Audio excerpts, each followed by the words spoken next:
Okay, hello again. So this week we're gonna get into ceramics and glass. So this is Unit 6, Part 1.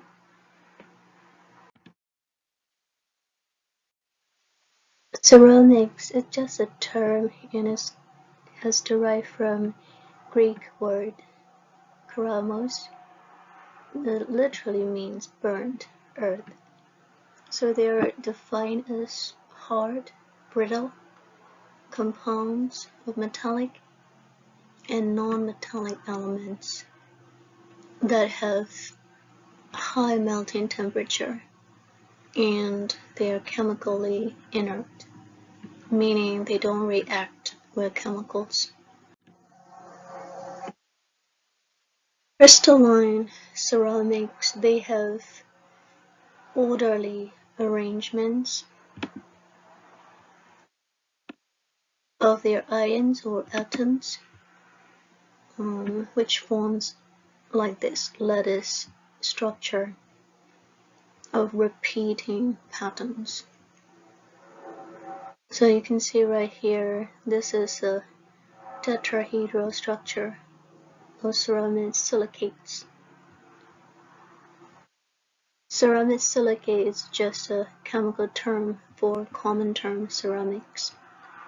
And here you can see the crystalline ceramic, and they have repeating unit cell structures. Examples of crystalline ceramics are oxides, chemical terms, all of this, carbides, nitrates. Traditional ceramics, they have crystalline structure, and I have already showed you that.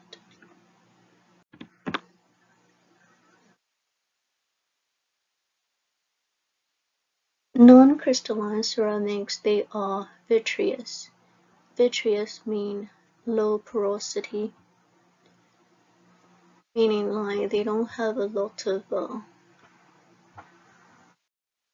void spaces in the material or molecular structure.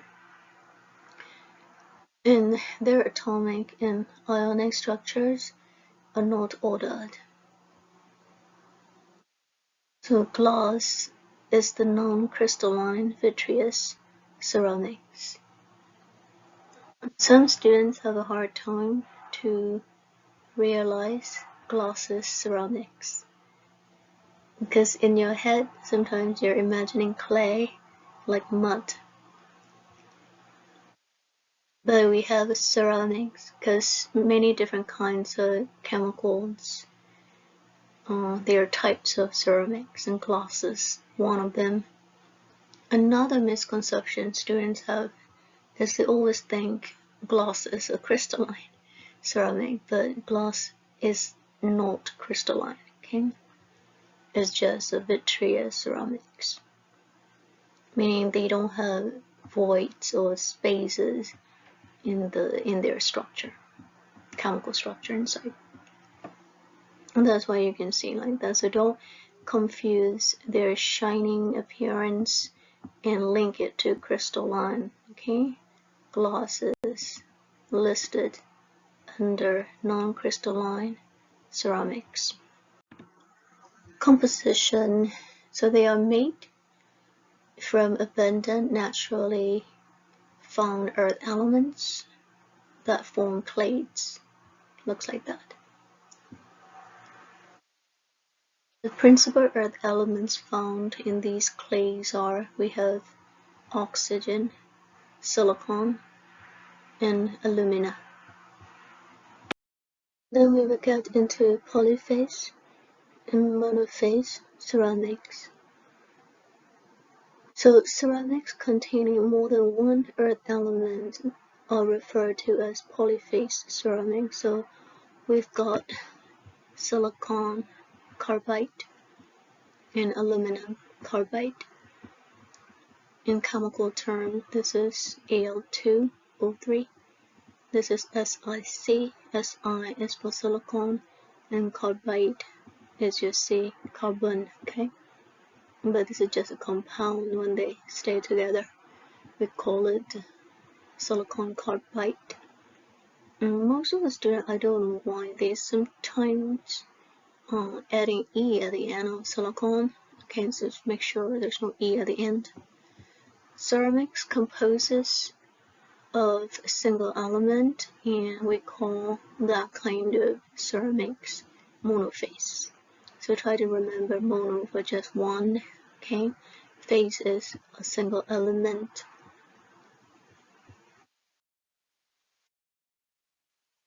Quartz and feldspar, we can spike it into clay, and every time we spike something into another material, we usually improve the properties of that material. And it is the most important ingredient in ceramic products, of course next to pure clay.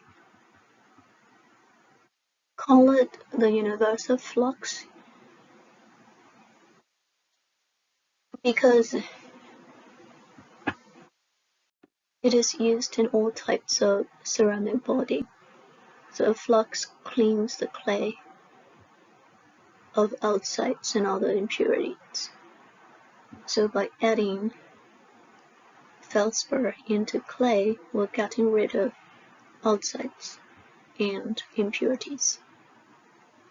So here are some of the commercial feldspars that we use: potash, autoclose, soda, albite, and anodite. So we have commonly used clays, and they are kaolin and ball clay. Kaolin looks like that, the very pure and white powdery, and it also looks like the starch powder, but the texture is different. The smell is also different. So you will see this trade name called China clay for kaolin. It is the purest form of clay that we have, okay, in business. Ball clay is kind of like a sedimentary clay, and we extensively use in manufacturing, especially whiteware, so your dinner plates. And they definitely have plasticity. So even looking at it, even though it looks like really rock solid, but it's definitely not rock solid. When you touch it, you can feel the plasticity in ball clay.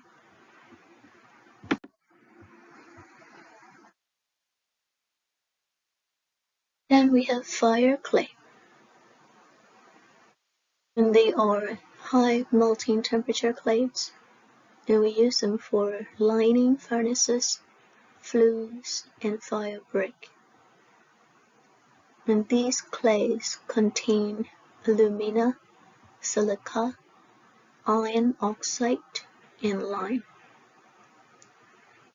The next one that we use commonly is slip clay. It is a low purity clay, and we use as a glaze on ceramic products.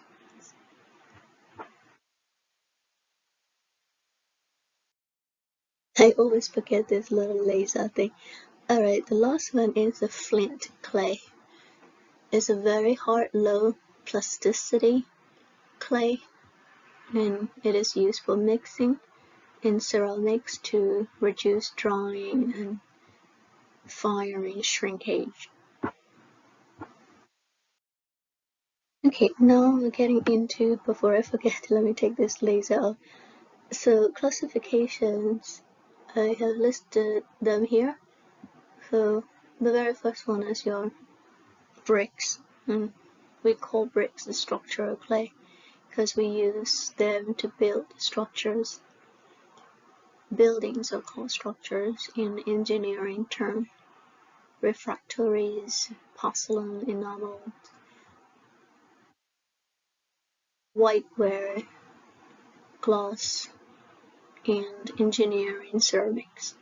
We sometimes call this advanced ceramics, the same thing, because we make it instead of using the naturally found clay and spiking some chemicals into it. Okay, and here you can see the percent distribution of industrial sales of ceramics in United States. And when you take a look at it, 55% is gloss ceramics, 17% we make them, engineering ceramics, mostly for electronics. Then we have 10% for whiteware, 9% for porcelain enamel, refractories for 7%, and structural clay, you see, it's only 2%. Okay, let's get into structural clay. So it represents about 2%.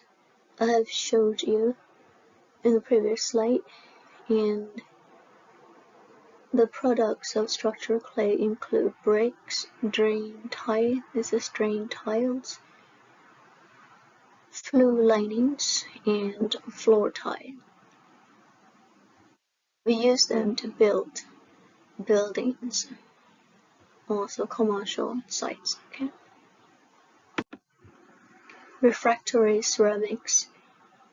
This is crucible, and we use crucible made of ceramics in metal casting because they can hold the temperature. So refractory ceramics, they represent about 7% of the total sales, and they include crucibles for melting metals, and for bricks linings for large steel making furnaces, also smaller furnaces, and kilns. So kilns are used to heat treat metals and fire the ceramic whiteware. So if you heat the ceramic whiteware, they become hotter. So you can use them to, eat meals and dinner, lunch, things like that.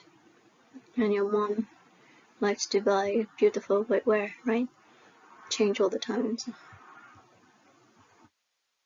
So you can have dinner with beautiful plates. There's some they aren't crazy about it, they just go plastic, I guess. But somehow they enjoy the ceramic whiteware. And the British, I think, they're very crazy about, because they have like tea and cakes and things like that. My mother is crazy about British whiteware, I don't know why. And they're kind of expensive too. The oriental, whatever thing, blue, yeah, and white and gold lace, kind of, a lot of women, they love those kind of whiteware. Okay, then we come into porcelains, and we have just about like 9% of annual sales. Porcelains are glossy coatings, generally applied to kitchen, bathroom appliances, and fixtures. And people like it because they have pleasing decorative appearance. So if you go to Lowe's or Home Depot, you can see a variety of them. They're also applied to metal architectural panels and signs to protect against corrosion. So here you can see the porcelain sink.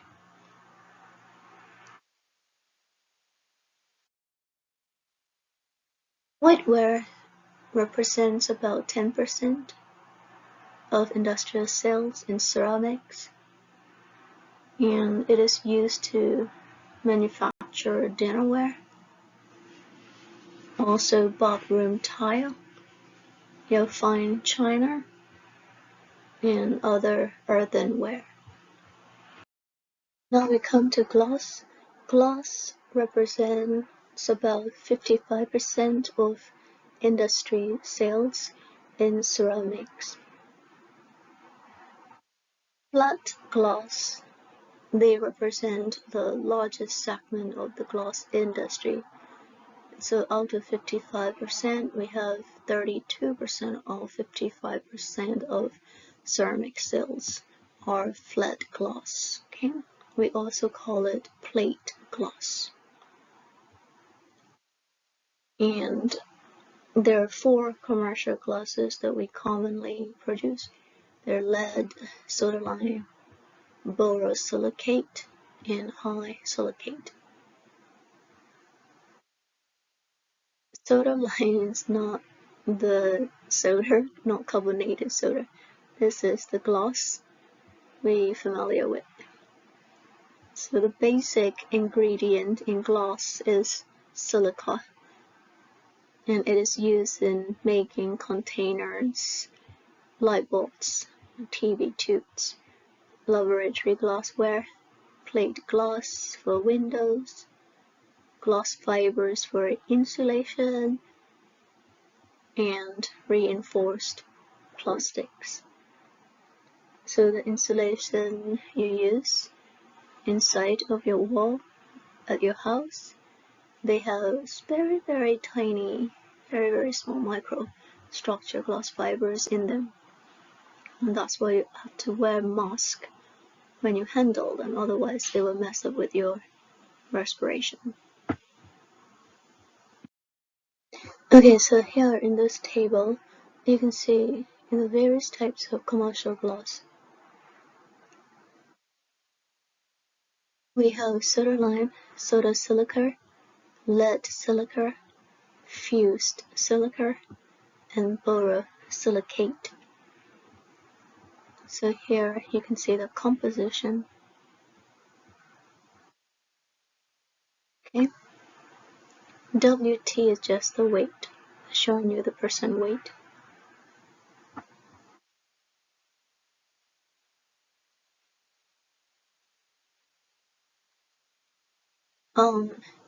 I just realized, okay, if you do not understand what percent weight is, it's just like if you add these things up, you should get 100%, okay? So in soda lime, you have SiO2, 70%, Al2O3, 1%, Na2O, 15%, your magnesium oxide, 4%, calcium oxide is 10%. That's aluminum oxide. This is sodium oxide. That's potassium oxide. That's lead oxide.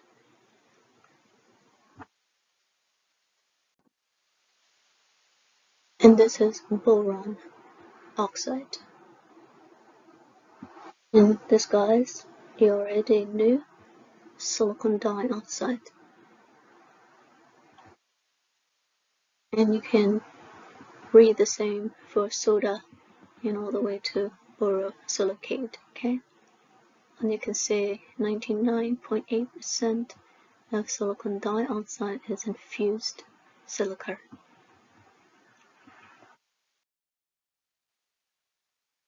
Then we're in advanced ceramics. We also call advanced ceramics engineered ceramics. So they represent about 17% of annual sales.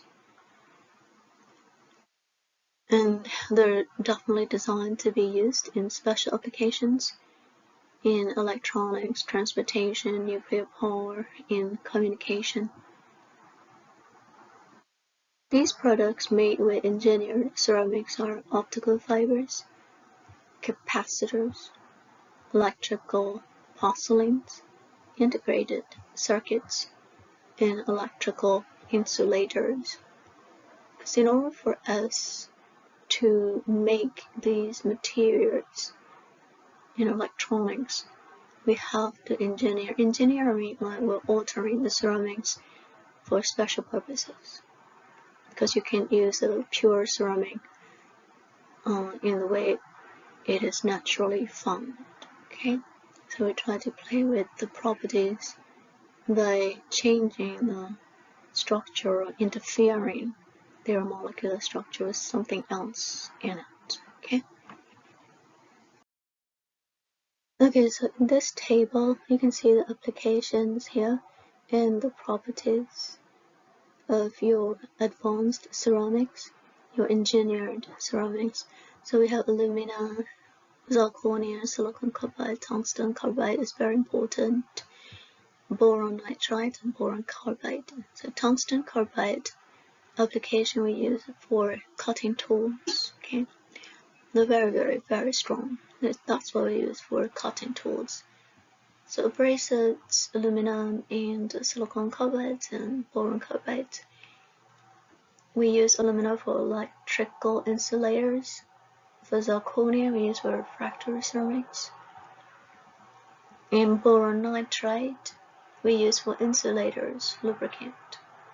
So make sure you understand tungsten carbide. Tungsten is W, so don't forget your periodic table. So ceramics consists of various types of atoms of varying sizes, meaning like the atoms inside of the ceramics that they bond each other, they don't have the same size. And many ceramics are made of silicates. So you'll see silicates when you think about the ceramic chemical structures or chemical compound names. So silicates are compounds because they are composed of different types of atoms of silicon and oxygen. So here you can see the polycrystalline structure of a ceramic body. So of course the internal structure that you're seeing right here. So the atoms in the silicate lattice structure, they have an integral arrangement. Okay, and these are tetrahedral. They're repeated. See how they can be repeated. So like this, see that? Okay. Try to train your eye to see different patterns very quickly. Okay. So in this structure we have 4 oxygen atoms. The other one on the other side, you can't see it from this side. And they're bonded to each other with silicon. Silicons are smaller than oxygen. So you have 4 oxygen atoms, and they're bonded to each other to smaller silicon atoms. And for electrons, valence electrons, there are also 4 of them are shared in between them.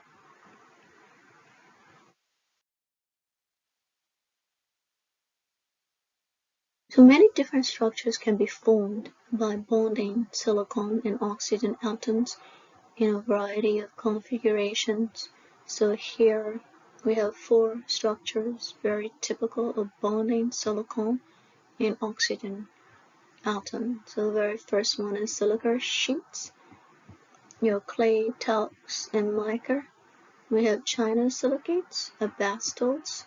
We have island silicates, and this is your garnets, olivines, and aluminosilicates. They're just clays. Okay, so I'm going to go ahead and stop here for part 1. So make sure when you study at your home, try to break any assignments or handouts into the amount you can be able to handle. So everything, when you're studying, make sure you try to make your objective attainable for every day or every week. Okay, don't overdo. Go part by part, and you will see it's easier to study that way, and your brain will take it. Okay. Okay, I'm gonna go ahead and stop here.